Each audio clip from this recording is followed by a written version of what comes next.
Uma vida dedicada à arte. A extraordinária trajetória de uma artista passofundense. Eu tive o prazer de entrevistar Silvana Oliveira. Bom dia, nós estamos começando o programa da DARP. Estamos tendo o prazer de estar no estúdio entrevistando Silvana Oliveira, no meio aqui do trabalho dela, da arte dela. Eu não vou conseguir descrever para vocês a sensação de estar aqui, descobrindo para cada lado que você olha uma beleza diferente e uma expressão diferente, e não parece que tudo isso vem da mesma artista. Bom dia, Silvana. Bom dia, é um prazer estar aqui falando contigo. Muito obrigado. Você, e essa caminhada como artista, como pintor, a gente vai pegar ela desde os primórdios. Essa caminhada, ela começa quando? Essa caminhada é uma longa caminhada. Começou bem lá na minha infância, quando eu ainda era criança e eu pintava retalhos de tecido, qualquer coisa que eu pudesse pintar. Eu era muito arteira, muito ativa, muito criativa, e a minha mãe percebeu que o único jeito de me controlar, de me acalmar, era me dando uns tecidos, uns paninhos lá para eu poder pintar. Uma família muito grande? Uma família humilde lá do interior, nós somos em 4 irmãos. A minha mãe era professora municipal, então a gente ficava em casa sozinho muito tempo. E eu era, assim, muito ativa. A pintura era o que mais me acalmava. Então, ela viu que me deixando uns tecidos e tal, eu passava quietinha por muitas horas. Para a gente fazer uma imagem só, você era a filha mais velha, a filha mais nova? Eu sou a segunda filha. Segunda, e era mais arteira? Isso. Eu era muito criativa. Eu fazia muita arte, assim, coisas horríveis, né? E ela sempre me repreendia, e ela, como ela era costureira, ela tinha os tecidos por lá. E eu olhava, quando ela saía para ir para dar aulas, eu pensava, nossa, esse tecidinho aqui seria bem bom para eu pintar. Eu cortava um pedaço e fazia lá uma pintura.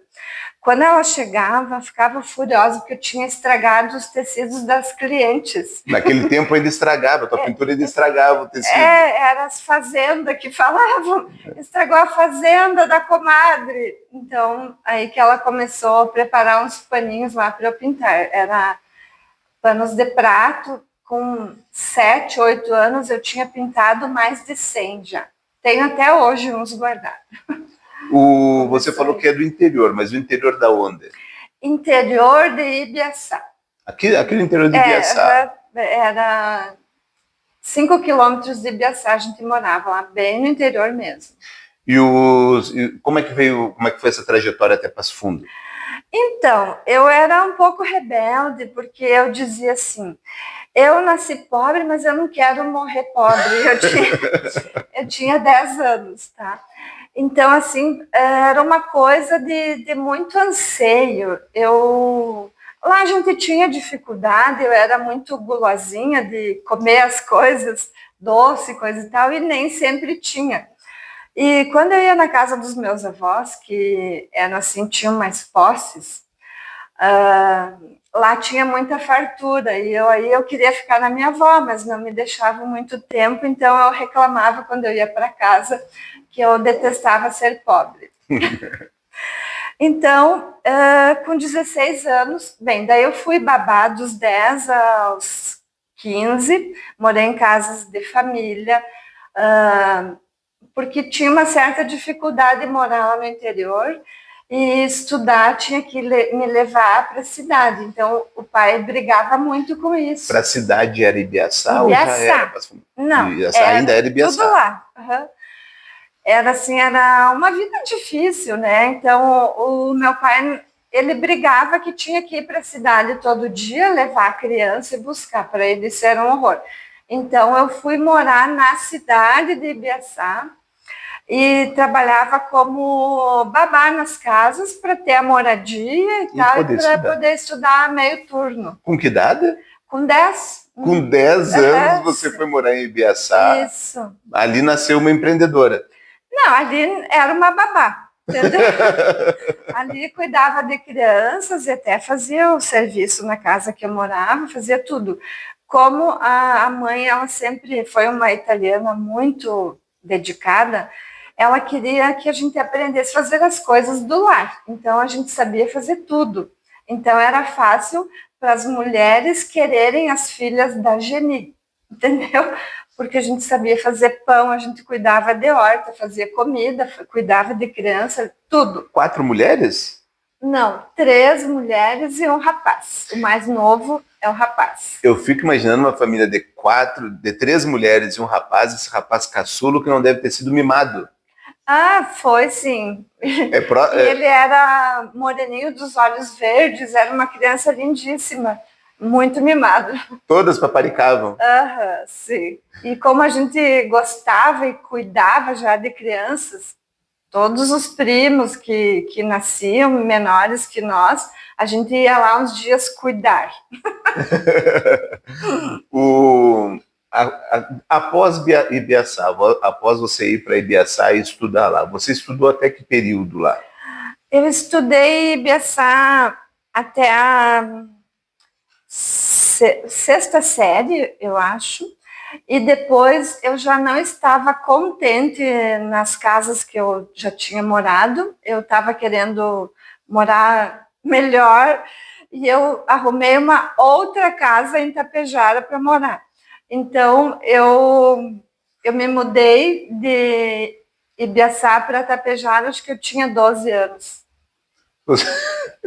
Não, desculpa, é que você tem uma trajetória bem precoce já e já conseguia avaliar, assim, considerar o que era melhor para você. Sim. Coragem que pessoas adultas hoje não conseguem nem sair de dentro de casa. Você com 10, 12 anos já está considerando qual era a melhor casa para você. Inclusive, assim, eu tinha muitas brigas com a minha mãe, até assim, bastante dificuldade de relacionamento com a minha mãe, porque eu era, assim, muito ativa.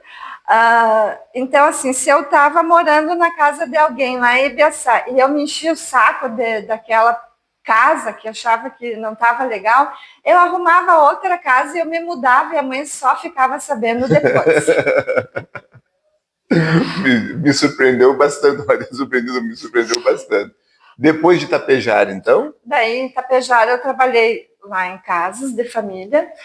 Depois de tanto eu falar para minha patroa que eu queria ser alguém na vida, que eu não ia ter aquilo a vida toda, porque ela falava assim: ai, Tata, tu é tão eficiente que tu vai morar a vida toda com a gente. Eu dizia: Deus me livre. Eu logo estou zarpando daqui, eu não quero isso para minha vida, não, me desculpe, mas eu quero ser alguém na vida. O que eu vou ser, não sei, mas eu vou lutar para isso. E aí, ela arrumou um trabalho para mim em Tapejara tinha uma fábrica Usacom, que fazia jeans Freely, era uma marca com muitos funcionários, e ela arrumou para eu trabalhar lá. Eu tinha acho que 15 anos, eu fiz a carteira de trabalho, e eu morava na casa dela ainda, mas trabalhava todo dia e estudava à noite. Daí eu fiz o 2º grau, uma parte do 7ª e 8ª ali em Tapejara e mais o 2º grau. Aí você tinha que idade?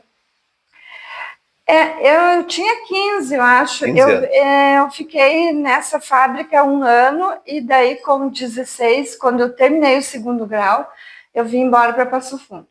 Eu terminei 1 ano antes, que normalmente acho que terminam com 17, né? Porque como a minha mãe nos alfabetizou, ela era a nossa professora lá na localidade que a gente morava, como tinha poucos alunos na 2ª série, ela me passou 1 ano para frente, então eu não fiz os 4 do primário, eu fiz só 3. Então eu terminei 1 ano antes. Depois de Tapejara? Vim a Passo Fundo porque tinha uma amiga que morava aqui, e como ela sabia que eu queria vir embora para cá em busca de trabalho, ela falou: olha, tem uma vaga de trabalho aqui para ti, pode vir. Eu larguei tudo lá, dei os 30, tive que pagar os 30 e vim embora, sem dinheiro, com umas 2 mãos para trás. Tá? Chegando aqui, fui morar com essa amiga, tinha que pagar aluguel, tudo. Não tinha a vaga que ela me falou que tinha. Então, eu tive que sair procurar trabalho. Com 16 anos? 16. Eu não conhecia nem Passo Fundo, acho que eu tinha vindo 2 vezes, talvez. E nesse período, deixa eu fazer uma parte só para a gente contextualizar. Nesse período, sem internet. Nem telefone. Você não conhecia Passo Fundo pelo smartphone, não botava ali o nome do lugar e chegava naquele lugar. A gente andava às cegas, que o nosso público mais jovem talvez não tenha nem ideia do que é você estar numa cidade diferente do interior do Ibiaçá, com 16 anos e sem sabendo para que lado é o norte. Sim, não tinha nem noção. Então, como eu saía todos os dias procurar trabalho, eu me localizava bem porque eu sou visual. Então, eu cuidava, tem esse prédio aqui na esquina, então eu avançava, tipo, 2 quadras por dia. E voltava. Eu usava a mesma estratégia. Então, eu saía procurando trabalho. Eu entrava em todas as portas, não interessava o que fosse. Até que um dia arrumei numa loja de confecções. Ali fiquei um tempo e depois eu fui mudando. Como é que você conseguiu, dessa chegada em Passo Fundo, a sua formação parou no ensino médio? Parou, eu concluí o 2º grau apenas. E aí depois você foi trabalhando? Eu não tive condições de fazer faculdade, porque a minha família, humilde, né, lá no interior, não tinha condições. Inclusive, assim, quando eu... Com 10 anos já era eu que pagava a minha escola lá, os livros. Era a escola estadual, mas tinha que comprar os cadernos, os livros. Eu ganhava como babá e comprava o meu material. Roupa, tudo. E aí você começou a trabalhar para se manter em Passo Fundo? E se manter em tudo, pagar aluguel, as despesas, tudo que tinha. E ganhava pouco, né? Aí o que eu fazia para complementar o meu salário? Como eu era muito criativa, eu fazia vitrine para as lojas. Então, na loja que eu trabalhava, eu fazia vitrine e as pessoas lojistas, as donas de loja, passavam na loja e elogiavam. Ai, quem fez a vitrine? Tipo, eu criava coisas bonitas, como crio aqui na minha loja, essa decoração das sombrinhas. E aí as mulheres, as lojistas me contratavam, eu fazia vitrine nos finais de semana nas outras lojas. Paralelo a isso, eu fazia muito bem tricô com os jacar bonito. Jacar é muitas cores em desenhos, assim. E eu vendia blusão no inverno, eu tirava uma grana boa fazendo blusão. Eu tricotava até madrugada e fazia blusão para as outras pessoas. Fora isso, muitas coisas que eu fazia, né? Então, eu fiz um curso de cabeleireiro, porque assim, eu estava sempre buscando algo para eu poder empreender. Eu não sabia o que ia dar. Faculdade não dava para fazer.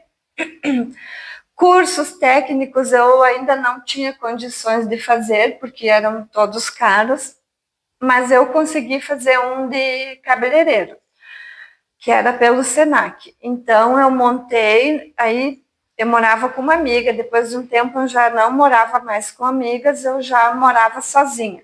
Um apartamento de 2 dormitórios, eu fiz um salão de beleza na sala.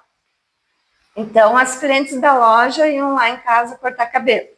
Aí eu já tinha outra renda, além da vitrine, do tricô, eu cortava cabelo. E aí... E às vezes dormia. Dormia pouco. Então, mas eu tinha assim, no tempo que eu vim para cá, eu tinha muita solidão.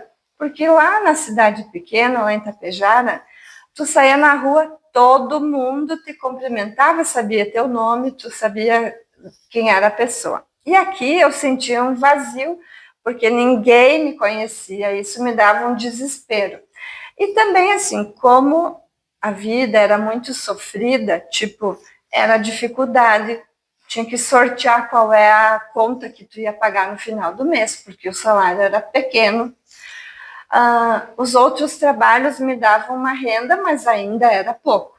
Não era sempre que tinha trabalho extra para fazer. Então, isso me dava uma solidão muito grande. Além de que, quando eu vim embora para cá, eu estava de mal com a minha mãe. Como eu mudava muito de casas, ela brigava comigo. Então, assim, eu vim embora para cá sem ela saber, porque eu achei que ela também ia me impedir de eu vir. Imagina, com 16 anos, queria me mandar.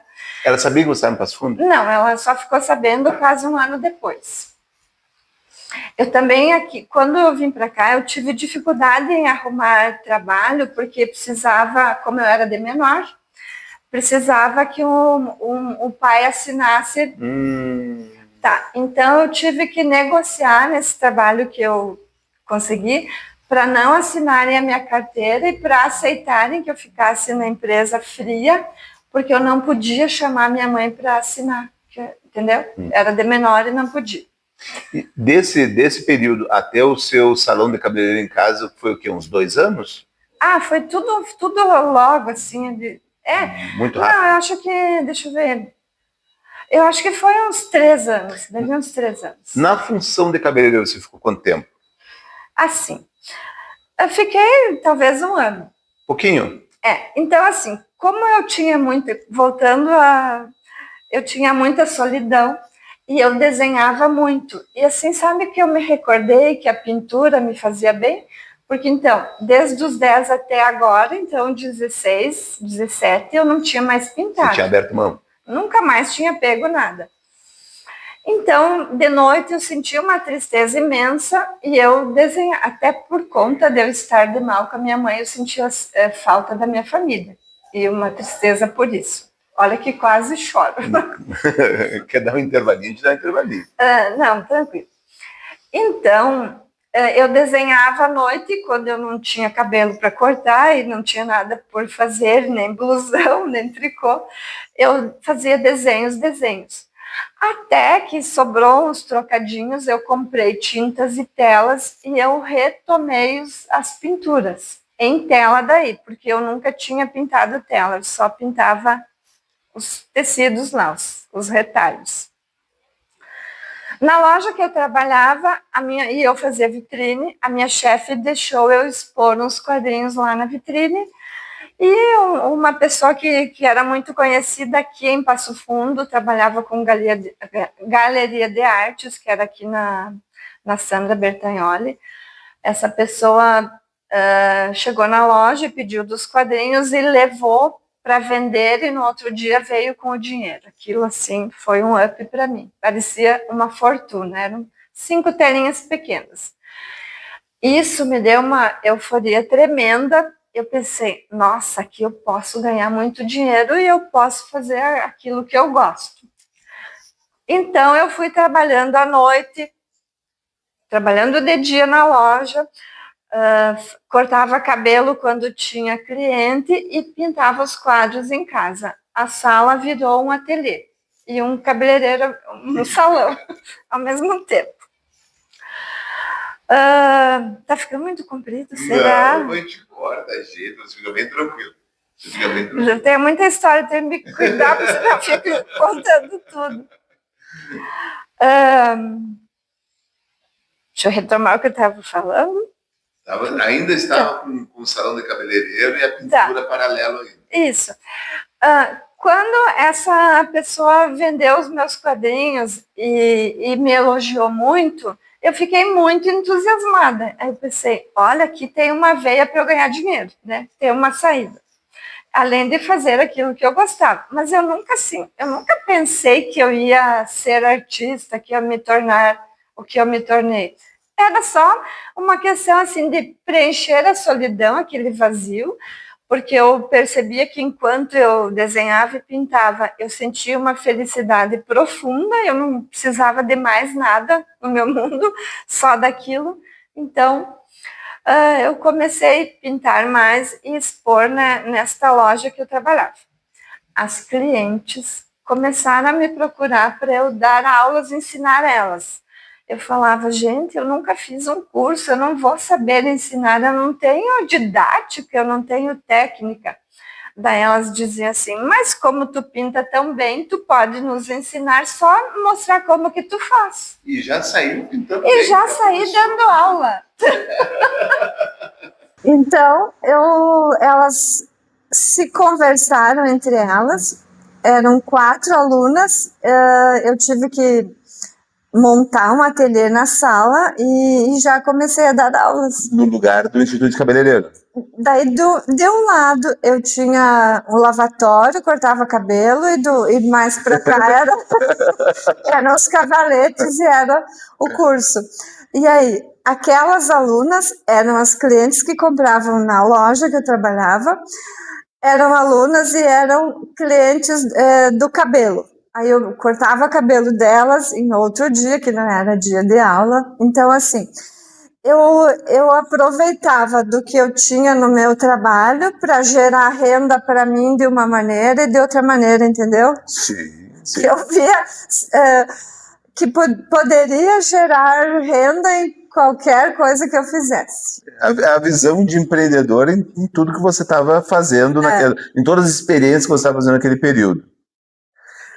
Então, mas eu trabalhava muito, aí como eu já pintava nesta época, esta mulher que trabalhava na Galeria de Artes viajava para São Paulo para comprar obras e toda vez que ela ia, ela tinha me encomendado, sei lá, tantas peças de pintura. Eram telinhas pequenas, mas tipo uma vez por mês ela ia para São Paulo e levava umas 15 telas. Então, como eu já tinha encomendas dela, eu tinha que pintar para poder ter para tal dia as obras prontas para ela levar. Então, também eu fazia as pinturas. Eu pintava assim até 3 da manhã quase todos os dias, nessa minha adolescência aí. E trabalhava Trabalhava numa loja aqui na Moron, de vestuário. A próxima fase da sua trajetória já foi dar atenção exclusiva para a pintura ou você teve algum outro processo? Não, eu assim, como eu sempre fui meio da contabilidade também. A mãe, ela assim sempre deu para nós bons ensinamentos, apesar de a gente ser uma família humilde, a minha mãe era uma italiana muito regrada, tá? Então, ela nos deu uma boa formação para todas as coisas, sabe?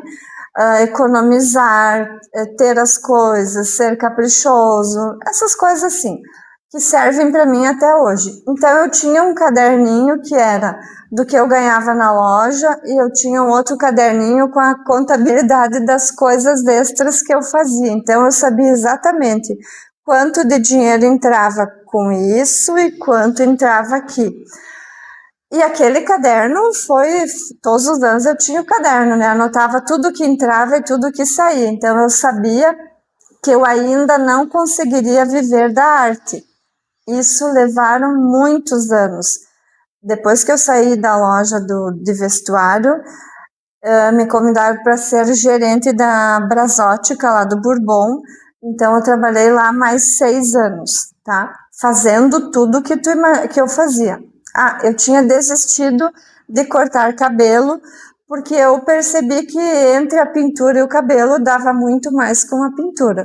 Então, como eu gostava mais da pintura e ela era mais rentável, eu fiquei com a pintura e tirei o lavatório, desfiz o salão da minha casa. Então, trabalhando lá na Brasótica do Bourbon, eu fiz amizade com o gerente e eu pedi emprestado as salas que estavam desocupadas. Então, eu montava lá uma exposição, botava um banner bem grande, informações sobre os quadros, mandava para a Brasótica. Então, eu atendia, tinha uma amizade muito boa com os meus patrões da Brasótica, inclusive ela era minha aluna. Eu tô na dúvida se a sua visão de empreendedora é maior ou menor do que a sua visão de artista. Eu acho que eu sou mais empreendedora do que artista. A parte da produção da arte é porque é uma coisa assim que me preenche completamente. Mas eu penso que eu sou muito empreendedora, eu faço saltar dinheiro de onde eu colocar as mãos. É muito difícil ter uma pessoa que trabalhe tanto com a inspiração e seja tão prática ao mesmo tempo. É porque a dificuldade me forjou a isso, entendeu? Tudo que eu passei de difícil, todas as pedras que eu tive que levantar do meu caminho e pôr para um lado, me fizeram a pessoa que eu me tornei, entende? Sim, sim. Então, assim, como eu, nesse meio tempo, eu passei por muita dificuldade, a ponto, assim, lá no começo de ter que escolher se eu ia pagar o aluguel ou fazer o rancho. Eu ia te perguntar uma coisa. Vamos considerar a sua caminhada desde os 10 anos de idade, parece absurdo, mas vamos considerar desde os 10 anos de idade. Em algum momento você teve uma circunstância que você pensou em voltar para casa da sua mãe? Jamais. Em nenhum momento. Essa possibilidade nunca, sempre ir para frente, mas eu vou insistir numa pergunta. Mas qual foi, não teve vontade de voltar para a mãe, mas qual foi o momento mais sombrio, mais difícil? Mas foi todo o tempo difícil. Não teve nada, uma dificuldade que você Era pensou? sempre muito difícil. Vamos dizer que o momento mais sombrio, quando bem no começo eu tinha que morar com outras meninas, outras gurias. E você sabe, naquele tempo já tinha coisas ruins, já tinha droga, entendeu? E teve uma época que eu morava com umas moças que usavam. E eu comecei a me apavorar disso. Então eu pensava, eu tenho que sair daqui e arrumar um lugar para eu morar sozinha, porque eu não quero mais dividir nada com ninguém. Porque tu nunca sabe quem tu ia pegar pela frente de companheira de apartamento, vamos dizer. Sim. Então esse foi o ponto mais difícil, porque eu não tinha quem me avalizasse para eu alugar um imóvel, eu não tinha um calção para dar, na época até nem tinha muito disso, mas se eu quisesse oferecer um ano de aluguel antecipado, eu não tinha, eu mal tinha para pagar o aluguel do próximo mês. Então, aí foi a minha maior dificuldade, entende? Essa parte aí sempre que foi difícil para mim, que eu tive que me virar sozinha. Mas a sorte que pelo caminho surgiram pessoas maravilhosas na minha vida, a ponto de uma cliente da loja e dos quadros se oferecer para ser minha avalista, entende? Ela um dia chegou na loja, eu estava muito abatida, com umas olheiras enormes, tem coisas que me emocionam até hoje, veja. E ela disse, nossa, tu tá tão abatida hoje, o que tu tem, Silvana? Eu disse, olha, Irene era o nome dela, eu tô com esse problema, assim, eu tenho que sair do apartamento, mas eu não tenho avalista e tal. E ela disse, mas eu vou dar avalista para ti. Então, coisas desse tipo aconteceram muitas vezes na minha vida. Deus foi bondoso o tempo todo. Ele colocava a pessoa certa na hora certa, sabe? Você sabe que esse teu exemplo, eu acho importante essa trajetória toda e com você colocando toda a dificuldade, porque o caminho às vezes para uma moça bonita que nem você, sozinha numa cidade, é muito mais fácil você se encostar, buscar um relacionamento com um homem e ter o provedor do lado, do que buscar a independência e fazer a coisa sozinha. Mas o mérito é muito maior também, né? Sim, essa foi uma das coisas que a mãe ensinou pra gente. Vocês têm que saber tudo, saber se virar e ter o seu próprio dinheiro para nunca na vida depender de um homem. Então, foi lá bem na infância que eu aprendi que eu deveria ser forte e prover tudo o que eu precisasse para depender apenas de mim. Às vezes eu digo, bah, mãe, tu poderia ter ensinado a gente diferente, porque tem que trabalhar tanto para ser tão independente. A mãe ensina a não roubar, não passar ninguém para trás, a trabalhar, ser honesto, né? A gente já não tem outra saída que não seja trabalhar, né? Mas é gratificante quando a gente chega numa trajetória que nem a sua e vê o resultado. Tu se manda e tu não vai depender nem da opinião de um homem para decidir se tu quer fazer isso ou aquilo. Eu acho que esse é outro assunto, mas eu acho que esse é o feminismo de verdade. A independência da mulher com integridade, não abrir mão da integridade para expressar todo o esplendor de ser mulher, né? Empreendedora, profissional, né? Há quanto tempo você vive, então, só da arte? Eu vivo da arte desde 2006, que foi quando eu abri a meu primeiro estúdio, que era aqui no prédio, ali onde é ótica. De 2006 para cá, eu parei de trabalhar, no caso, na Brasótica, e me dediquei inteiramente à pintura. Aí, quando eu abri a loja aqui, eu não tinha espaço para pôr a escola, que já tinha muitos anos. Eu tinha alugado uma sala lá na Presidente Vargas, que eu fiquei lá há 28 anos, eu acho, dando aula, que depois que começou a crescer a turma de alunos, não tinha mais espaço no meu apartamento, que era pequeno, então eu tinha uma sala alugada que era o ateliê. E eu me mudei para esta sala aqui, que eu consegui juntar as duas coisas em 2019, então que eu estou aqui nesta sala desde 2019.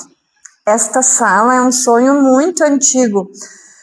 Quando eu aluguei lá, eu pensava, um dia eu vou me mudar para a sala da frente. É claro que essa sala é alugada e é um valor alto por ser uma peça enorme de 2 andares. Então, lá no meu caderninho, ele não me deixava eu alugar uma sala desse porte, entende? Sim. Então, eu esperei por muitos anos até conseguir alugar essa sala. Daí, teve uma época que eu já poderia alugar a sala, mas o comércio que tinha aqui nunca ia embora e tal. E eu rezava assim, ai, tomara que esse pessoal cresça mais e queira uma sala maior, uma sala, sei lá, em outro... É uma oração do bem, que a pessoa prospere e vá. Que eles prosperem, ou então eles me contavam que queriam encerrar as atividades para aproveitar o apartamento da praia.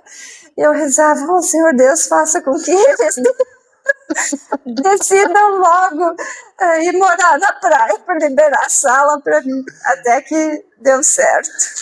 Profissional, artista e uma intercessora poderosa. Eu sempre, nos meus vídeos, eu sempre gravo assim, as minhas seguidoras, elas gostam de ouvir a palavra que eu tenho para dar no dia. Hoje até não deu tempo de eu gravar, mas toda manhã eu gravo uma mensagem, eu escrevo uma mensagem de inspiração, porque sempre assim, às vezes a pessoa, ela precisa de alguma coisinha que alguém te diga, né? A gente tem dentro da gente aquilo que a gente precisa, mas precisa que o outro esteja dizendo, né? Então, uma mensagem que eu sempre dou é que a pessoa busque o que ela quer e que também ela sempre, primeiro, pensamento alinhado com o coração, com a emoção, para ela mandar para o universo aquela vibração daquilo que ela deseja, porque isso vai voltar para ela, entendeu? Tem tudo que tu quer, teus sonhos, tu tem que mandar eles para o universo. A partir de 2006, então, a vida deu uma tranquilizada. Deu. E aí, a partir dali, foi só... aí, assim, tudo... Evoluir num caminho, mas o caminho já estava... Não, eu já estava prosperando e muito. Graças a Deus, eu já tinha conquistado muitas coisas, porque também trabalhava igual uma louca, né? Eu, todo esse tempo, sempre produzindo arte, vendendo muita arte e tendo meu salário de gerente, então eu tinha boas economias já tinha uma vida bem melhor, com certeza. E só decolou desde então. Que bom. A gente falou sobre o momento mais sombrio da sua caminhada, né? Se você pensou em desistir ou não. Mas qual foram os melhores momentos dessa história? Foram a partir de 2006? Tiveram muitos momentos, sim. Dali então para cá, eu era sempre uma pessoa muito realizada e grata e feliz por ter o meu espaço, por poder estar fazendo só aquilo que eu mais gostava, que era lidar com as artes, né? Eu me inscrevi num concurso de arte que era de uma escola lá de Belo Horizonte, e eu com uma obra de Pinhas e Pinhão, que era para representar o Rio Grande do Sul. Que ano mais ou menos? Eu acho que foi 2011, por aí. 2011. Que daí tudo ocorreu em 2012. Quem ganhasse ganhava uma participação em 3 países, tá? Então eu vou fazer uma participação em quê? Exposição coletiva internacional, que foi a Áustria, Espanha e Portugal. Em Portugal eu ganhei medalha de ouro. Tá? A partir daí eu recebi muitos convites. A sua obra ganhou aqui em Belo Horizonte? Primeiro ganhou em Belo Horizonte e daí expôs nos 3 países? Isso. E aí em Portugal eu ganhei medalha de ouro, tá? Na participação.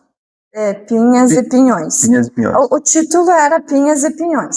Eu desenhei, eu tenho até hoje a obra. Você tem essa obra? Tem, tá guardada. Tá. Posso até passar, mas tem a medalha que está ali com o certificado. Então, assim, nesta época, eu pensei, puxa, eu acho que eu faço bem mesmo o meu trabalho. Embora eu tivesse... Depois de ter ganhado, você achava que fazia bem? Embora, assim, eu já vendesse muitas obras, hoje, só para te teres uma ideia, eu comecei a anotar, catalogar as minhas peças depois de 5 anos, mas eu estou em 3.000 obras já feitas, pintadas, é muita coisa, né? E tirando os 5 anos primeiros que eu produzia adoidadamente, telas menores. Está nessa contabilidade ou não? Não estão. Então, assim, eu já produzi muito. Mas a partir daí, eu percebi assim que o meu trabalho tinha valor, entende? Embora eu já vendesse muito e tal, eu percebi que o meu trabalho era bom e que muitas pessoas elogiavam, então isso me deu a certeza e mais gás para eu me dedicar mais ainda. Posso afirmar que essa medalha é uma medalha de ouro? Isso. Em Portugal, foi o melhor momento da sua carreira? Não, já tiveram muitos outros. O melhor foi quando eu participei de uma exposição no Carrossel do Louvre, que também isso, na época, assim, saiu muita divulgação e deu um up muito grande na minha carreira. Expôs quantas obras lá? 2 obras. 2 obras? Assim, lá fora, geralmente, como é difícil para mandar e tal, geralmente a gente ganha espaço para 1 ou 2 só, entendeu? E essas 2 obras, quais são as obras? Eram ruas de Paris.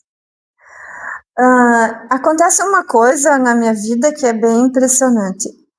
Quando eu almejo ir para um lugar, eu começo a pintá-lo, entendeu? Eu faço uma coleção daquele lugar que eu quero ir.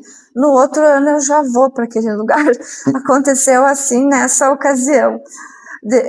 Eu pintei Paris, pintei muito Paris, e no outro ano eu consegui realizar o sonho de ir a Paris. Entende? Fiquei 12 dias lá, que foi muito importante para mim. Eu consegui fazer um workshop de pintura, que foi quando eu larguei os pincéis e comecei uma nova técnica. Eu entrei no impressionismo, que é esse jeitinho da pintura espatulada com camadas grossas e uma linha desconstruída, que era assim o meu objetivo. Como eu estudava muito Claude Monet, foi sempre a minha inspiração, eu queria chegar perto do trabalho dele, assim, do estilo dele. E foi graças a esse workshop que eu fiz lá com um artista que eu adotei esta nova técnica. Então dá para se dizer que eu sou uma antes e a outra depois. Outra fase. Que joia. Essa exposição no Louvre foi depois de ter ganhado o prêmio Foi depois. Faz quantos anos mais ou menos? Foi ali por volta de 2012, 13, 14. Depois eu fiquei alguns anos expondo fora uma vez por ano, assim. Já expus no Castelo do Louvre, na França, em Toulouse, na França, em Portugal várias vezes. Eu tenho uma marchand lá, inclusive, vendi muita coisa para lá. Depois deu uma parada, então agora, ali na pandemia, que eu parei de mandar para fora minhas peças, porque ficou um tempo fechado, não tinha como mandar.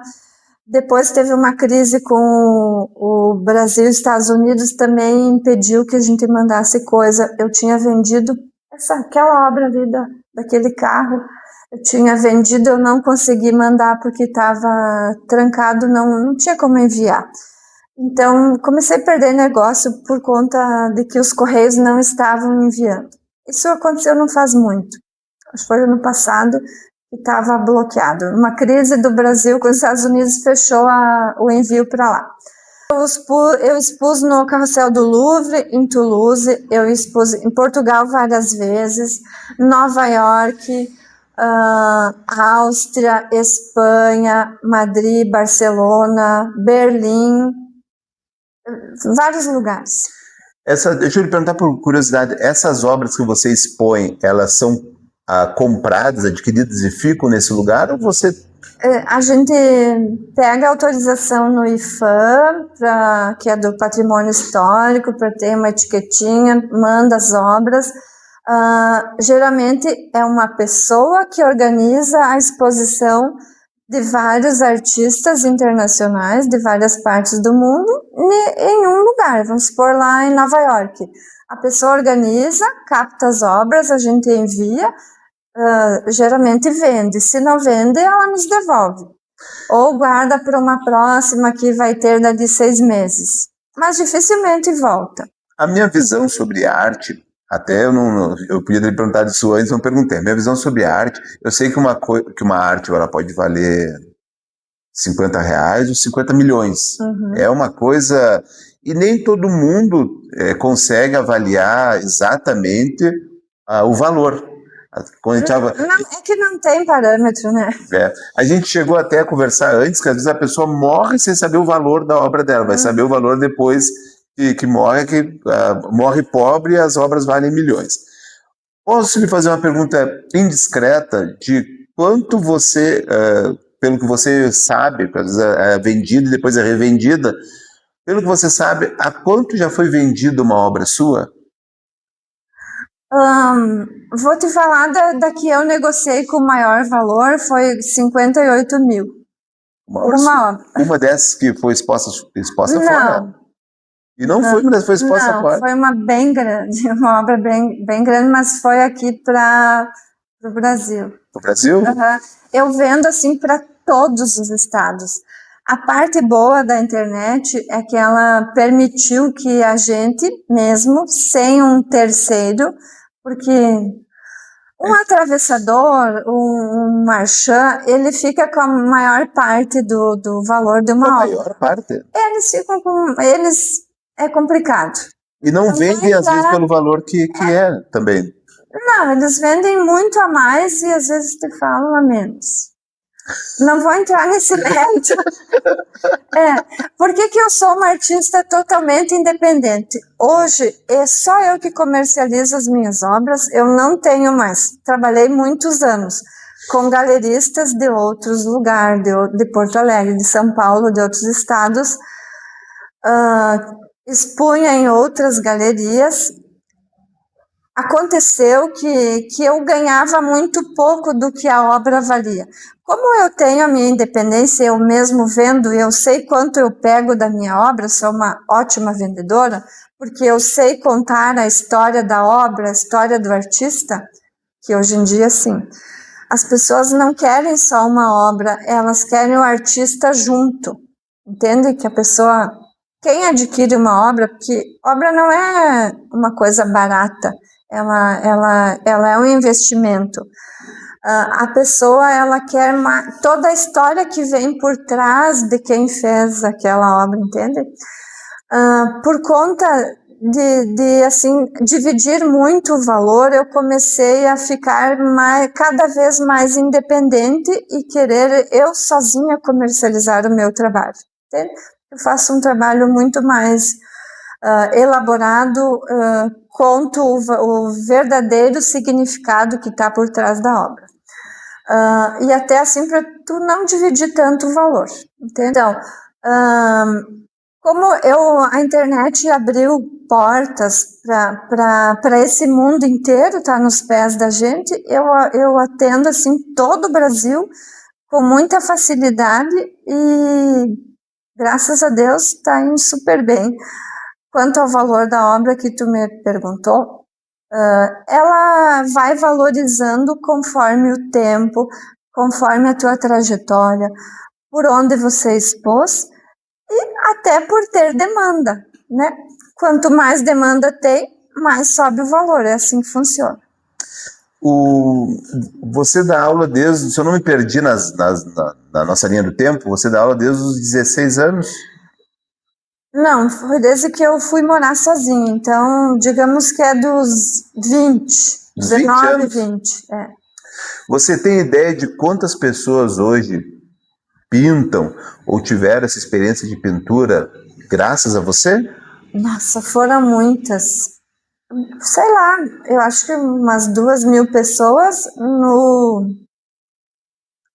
aula presencial, porque eu também me desafiei em novos áreas, que é curso online. Eu tenho curso na Hotmart, que são aulas que as pessoas compram e assistem,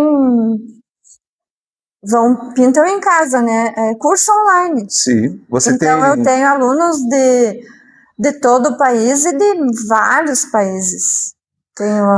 Tem ideia do alcance? Quantas pessoas acessam o seu curso online? Eu acho, agora está na faixa de 1.500, 1.800 alunos. 2.000 em Passo Fundo, 1.800 pelo mundo afora. Fora as lives que, por exemplo, eu faço live ao vivo, começo uma tela e termino, que é mais porque o pessoal gosta mesmo, e isso dá muita divulgação orgânica, né? Então, às vezes eu faço live e tenho, sei lá, quantos 1.000 visualizações. 1 milhão e pouco, assim. Uma live que eu estou ensinando e tem que ver o que as pessoas agradecem. A gente, semana que vem, celebra o Dia do Artista, e essa ótica é importante, essa visão é importante, porque você está semeando essa expressão importante artística, né? Essa expressão artística importante que é a pintura, você ter 2.000 pessoas dentro da região de Passo Fundo que pintam, que expõem, que se expressam, graças a alguém que pegou a mão um dia e levou para aquele caminho, né? E orientou, né? Na verdade, assim, eu sempre tratei o meu curso como uma terapia, que é para tirar do aluno essa pressão dele fazer bem feito. Porque quando ele conta que está fazendo pintura, a família já fica esperando por uma obra maravilhosa. E o processo é lento e gradual. Tanto que, eu estou aprendendo até hoje. A gente pode morrer artista e vai estar aprendendo até o final da vida. A arte é um processo lento, gradual e que depende muito mais do teu empenho do que de tu ter dom ou não. E tem muitas pessoas que demoram muito tempo para fazer uma arte bonita, que ela fique satisfeita. mas o que eu friso sempre é para ela se importar com o caminho da arte, o caminho de cada pintura, o processo e não com o resultado final. Porque a arte ela é muito mais daquilo que acontece dentro da gente do que fora. A transformação que ela faz nas pessoas é uma coisa inacreditável. Eu sou a pessoa que eu sou hoje graças à arte. Eu me tornei a pessoa, sem falar da prosperidade, mas uma pessoa próspera, tenho tudo o que eu quero, consigo viajar para o exterior 1 ou 2 vezes por ano, tenho uma vida boa, consigo dar uma vida boa para os meus pais, para minha família, graças à arte. A arte, então, além da prosperidade, ela me transformou nessa pessoa confiante, porque eu era uma menina chucra, lá do interior, mal sabia falar direito, eu era muito tímida, a voz trancava aqui no meu pescoço. Lá no começo, quando me convidavam para alguma entrevista, eu perdi as entrevistas, perdi muitas oportunidades de eventos grandes em São Paulo e tal, que as pessoas me falavam, olha, nós vamos fazer uma exposição tua, vamos fazer um coquetel, convidar todo mundo lá em Alphaville. Eu inventava uma desculpa e eu não ia porque eu sabia que eu ia ter que dar entrevistas. Então eu perdi muita coisa por timidez.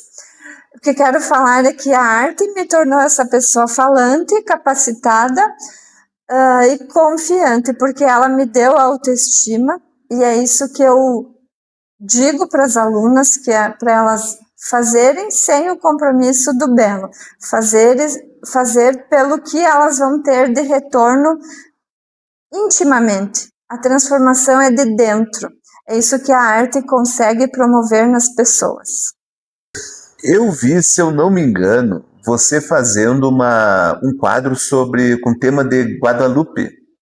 Ah, sim. Eu pinto temas que as pessoas me encomendam. A Guadalupe, eu fiz a obra porque a minha cliente vai casar o mês que vem e ela queria que eu fizesse um manto com a Guadalupe. Então, eu tive que fazer a obra para poder fazer o manto. Ela vai usar em cima do vestido de noiva. A partir do quadro, você faz depois ele num tecido? Porque além das minhas obras, eu tenho a grife Silvier que carrega a minha arte nas peças, tanto moda casa quanto vestuário. Quando a gente encerrar, depois você vai me dar uma mostra, porque, na verdade, eu conheço basicamente os quadros e já vi outras coisas na loja, mas depois você mostra bem direitinho. Tem uma linha bem grande, tem mais de 50 itens das peças que carregam a minha arte, tanto vestuário como casa. Joia. Na parte do quadro por encomenda, de Guadalupe, pessoas ou empresas em Passo Fundo chamam você para fazer, é muito recorrente isso, de fazer obras personalizadas do empresário, da pessoa ou do evento, querer uma obra específica para aquele momento? Sim, faço muitos trabalhos corporativos assim, já fiz para várias empresas. Um que foi muito prazeroso para eu fazer foi contar toda a história de um empresário que é aqui de Passo Fundo. Eu contei em cenas, telas grandes, todas as coisas que ele fazia de uma idade até quando ele começou teve a primeira farmácia. Então, cenas, o menino que vendia picolé, o menino que vendia bergamota na rodoviária, o menino que produzia vassouras e vendia nas casas, o menino que era atendente de farmácia, que decorava as bulas dos remédios, e aí ele sabia atender os clientes que chegavam na farmácia, que anos atrás era mais o farmacêutico que diagnosticava. No interior era assim, né? Olha, eu estou com uma dor aqui no estômago, o que eu posso tomar? Como ele tinha decorado as bulas dos remédios, ele sabia o que indicar? Ele era bem novinho, tinha 16 anos. Não começou com 10. Não começou. Não, ele começou a empreender muito cedo, sim, porque ele vendia, fazia vassouras, vendia fruta na rodoviária e tal, para ganhar dinheiro.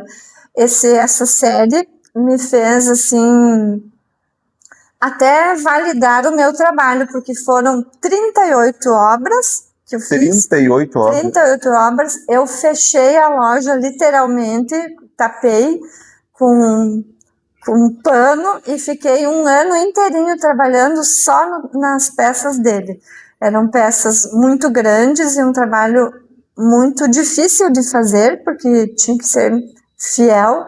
Eu retratei os prédios que ele comprou, que é patrimônio histórico, tudo que era mais importante, eu retratei tudo em telas.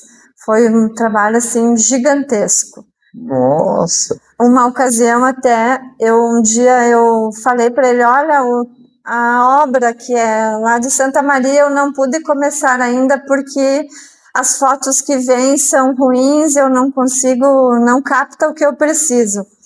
Ele desligou o telefone na minha cara e dali 1 hora me ligou. Tu pode estar no aeroporto daqui meia hora? Eu disse, mas por quê? Nós vamos te levar lá fazer as fotos de avião. E você foi? A Santa Maria. Pegamos o avião lá, estava um carro esperando na base aérea, me levaram lá no centro, fiz as fotos, peguei o avião de volta e vim embora. Me senti muito importante. Na verdade, você teve a sensação daquilo que você é, né? A sensação da riqueza. É muito legal isso. Fora essa, você teve alguma outra experiência que você lembra que foi importante? Eu tive tantas, né? Tudo para mim foi uma bênção, foi muito gratificante.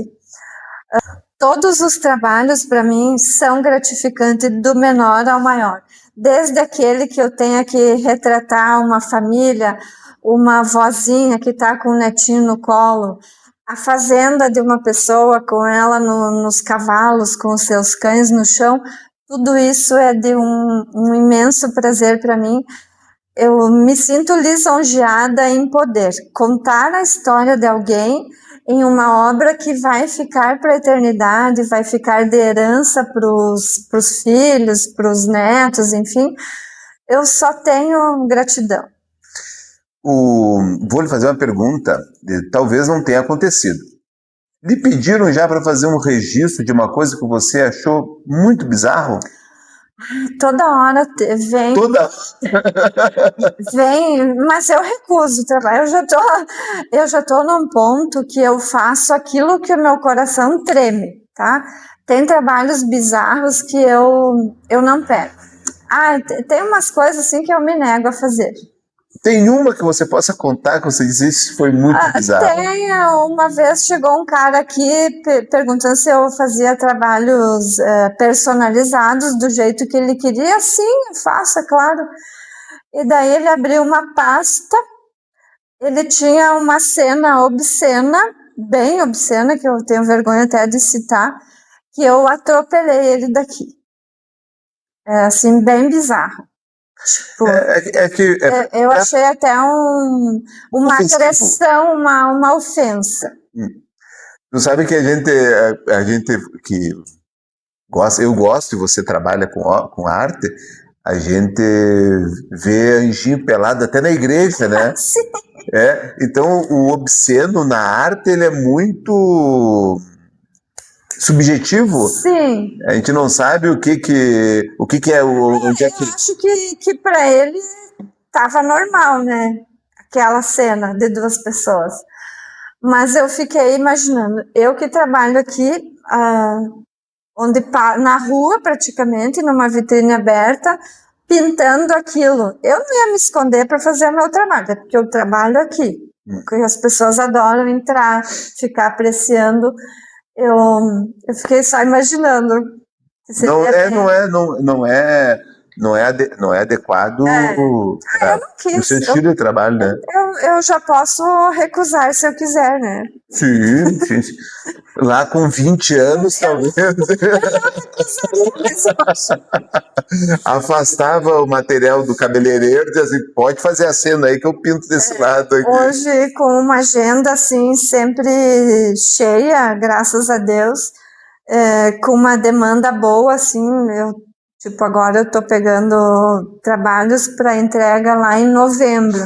Então, se eu quiser, eu posso escolher o que fazer. Mas isso aí não tenho dúvida. E as dificuldades hoje, então, são quais? Hoje em dia, assim, agora tá um momento mais difícil para o país todo, que as pessoas estão, assim, com medo de investir em coisas que não é tão importante. Então, a gente precisa fazer mais força para tu vender o volume o patamar que tu colocou para ti, a tua meta mensal. Manter aquela regularidade. Eu sou uma artista, mas eu sou uma empresária. Então, digamos que há tempos das vacas gordas que tudo flui naturalmente sem o menor esforço. E hoje em dia, como as pessoas estão mais cautelosas, então, digamos que está mais trabalhoso. Mas eu sou uma pessoa muito regrada, eu tenho uma programação e eu tenho uma reserva para um ano, vamos supor. Isso eu aprendi nos estudos que eu faço. Enquanto eu pinto, eu fico ouvindo no YouTube as palestras, os caras que eu mais me inspiro, tanto no setor financeiro, naquele que eu escolher. Que a gente precisa ter uma reserva, isso serve para qualquer pessoa.